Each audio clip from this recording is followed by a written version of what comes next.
সাংবাদিক ভাইদের 7 দিন ধরে একটু হলে তুলে, তো 7 দিনের পরে একটু গাড়িতে নিয়ে দিল্লি জাহাজে নিয়ে আসামের বর্ডারে ছেড়ে দিলে, জঙ্গলে আসামের বর্ডারে ছাড়ে দিয়ে জঙ্গলে আমরা ভোট করলাম কুড়িগ্রামে আমাদের সবাই সাহায্য করলে, বাংলাদেশের লোক সব সাহায্য করলে, ভোটকি বেড়েছে।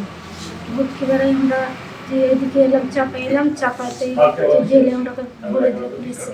তো আমরা যে মমতা ব্যানার্জিকেও ধন্যবাদ, আর সামিরুল ইসলামকেও ধন্যবাদ, আর অভিষেক ব্যানার্জিকেও ধন্যবাদ, আর সরকার এখানে বাংলাদেশের ওটাকেও ধন্যবাদ। ওরা আমরা কোনো সমস্যা দেয়নি, আমরা ছিলাম জেলে, তা কোনো সমস্যা নেই।